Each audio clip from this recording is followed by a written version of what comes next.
Recently, I've been feeling nostalgic for the BBC sci-fi adventure series Doctor Who. I was quite into it in my early teens, particularly the Moffat era. And with a new season of the show just on the horizon, I thought it'd be time to get back into it, so I decided to start rewatching the 2005 incarnation of the show. The first episode of Series 1 stood out to me, as it practically does everything right in order to introduce this version of the show to fans new and old alike. But before that, some context. What exactly do I mean by incarnation or version? Well, here's the thing. The original Doctor Who ran starting from 1963 and was cancelled in 1989. This had 7 different actors play the titular character, starting with William Hartnell and ending with Sylvester McCoy. There were attempts to bring the series back from cancellation, like the 1996 movie with Paul McGann as the Doctor, but ratings were insufficient to warrant developing a new season.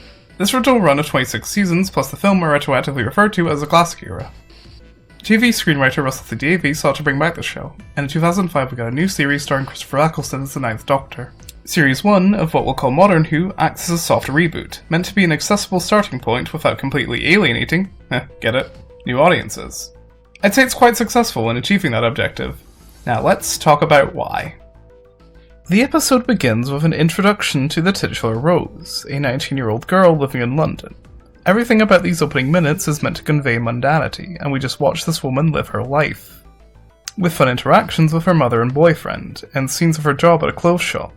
She heads down to the ground floor of the building when suddenly, plastic mannequins start to spring to life. They close in on her, ready to strike, but then, out of nowhere... Run! This is how the revival decides to introduce the story's hero. The Doctor rescues our focal character and clearly knows far more about the situation than she does. He's established as heroic, if a bit egocentric. He's very casual about the situation, and the writing uses fun dialogue to endear us to him. I'm the Doctor, by the way. What's your name? Rose. Nice to meet you, Rose. Run for your life! Rose acts as an audience surrogate, asking questions the viewer would, her realistic reactions contrasting with the very real joy the strange man finds in fighting off evil mannequins. That was a real sentence! Furthermore, the sonic screwdriver, the writer's favourite get-out-of-jail-free card, is introduced here. The dialogue in this episode is great. It's enjoyable, it's legitimately funny, and it does its job in making us a fan of the characters. The balance of humour and horror-inspired aspects being something I think this episode in particular excels in. Going back to the Doctor himself, the show does something very clever here, and that it treats the protagonist like a mystery. Remember, this episode was meant to introduce Doctor Who to a brand new audience. Being gradual about the reveal of this odd man's identity makes sense. A lore dump would be a boring headache to new people, and redundant for classic fans. For that same reason, how the monster works is also explained in increments. We learn from a conspiracy nut that the Doctor has been present throughout history, with pictures of what appears to be the same man over the course of hundreds, even thousands of years. Time travel is a major and iconic part of the series, yet even this is introduced to us slowly. With a brief escape later on into the Doc's ship, which looks like a police box for some reason, we learn that he's an alien. Now then, this may seem unrelated, but I want to briefly cover regeneration. Recall how I explained that the Doctor was played by 8 other actors? Well, that's justified in universe. The Doctor's species is able to physically renew themselves to recover from intense near-death injuries, but as a consequence their appearance and personality change. This allows the series to remain fresh, with each new actor giving their own take on the character. I'm particularly fond of Smith and Capaldi's incarnations. And while I do like David Tennant, I'm not as fond of David Tennant, and though David Tennant was good, he felt a bit redundant after we already had both David Tennant and David Tennant play the character. Critically, regeneration is completely absent in this episode. If you're wondering why I brought it up in the first place, there's a simple reason for that. The absence of regeneration itself is a very deliberate and very smart writing choice. The TV movie brought back Sylvester McCoy to film the 7th Doctor regenerating to Paul McGann's 8th. While I respect this choice, it's great fan service, it also only adds unnecessary fluff, which wasn't needed given their intentions of getting a new audience. So in the 2005 version, we just start with the new Doctor. The fact that he's Doctor number 9 is completely irrelevant, and really only something longtime fans would care about. To everyone else, he's just the Doctor, though I do like how this line right here implies that he's regenerated fairly recently. Oh, could have been worse. Look at the ears. Eventually, the Doctor and Rose discover the source of the alien threat, and bring a vial of anti-plastic as a precaution.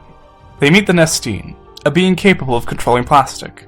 This monster first appeared in the Pertwee era, showing respect for what came before. Regardless, our hero tries to communicate with the monster. His desire to understand his enemies and minimize harm is a very prominent trait of the character. the vial is eventually discovered, and the Doctor discusses the war. It was alluded to earlier in the episode, but it's elaborated on here. The Doctor's trauma comes in full swing. There was an intergalactic war, which left all survivors permanently scarred and which made the Doctor grow distant from people. This revelation is shocking to older fans as well. Its new lore added to the revival, a major event that allows for interesting drama and further exploration of the main character. Remember how the show was cancelled and went off the air for a couple of years? Well, now this gap is justified in-universe.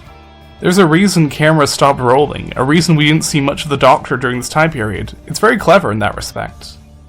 Regardless, our hero is held hostage by the Nestine, and it's up to Rose to save the day. She gives a speech venting about her feelings of mediocrity, which I think many, myself included, can identify with. Despite how she views herself, it's only because of her efforts that the villain was defeated, something the Doctor himself acknowledges. In exchange for her bravery, he offers to bring her along on his travels. His ship, the TARDIS, could travel anywhere in time and space. Running towards the police box, the young woman finally gets to break away from her life of mundanity, replacing it for one of excitement and danger. With that, the episode ends. I like this episode a lot. It establishes the tone, pacing, format, and writing of this era of the series incredibly well. RTD's version of Doctor Who is a fun, fast-paced adventure series about an alien travelling with his human friends, following a Monster of the Week format, which prides itself on quippy and funny dialogue, along with moments of drama. I've been really enjoying revisiting the series as an adult, and finally being able to put into words what I liked so much about it as a kid. Hopefully this video has convinced you to try it for yourself. Its writing is inconsistent as all hell. Sometimes you have to sit through a lot of nonsense to get to the good stuff, but the good stuff is really good. The show is written with reverence and affection. There's genuine heart to Doctor Who, and these human blemishes and inconsistency only make that clearer. Thank you for watching. Take care, and I'll see you next time. Bye!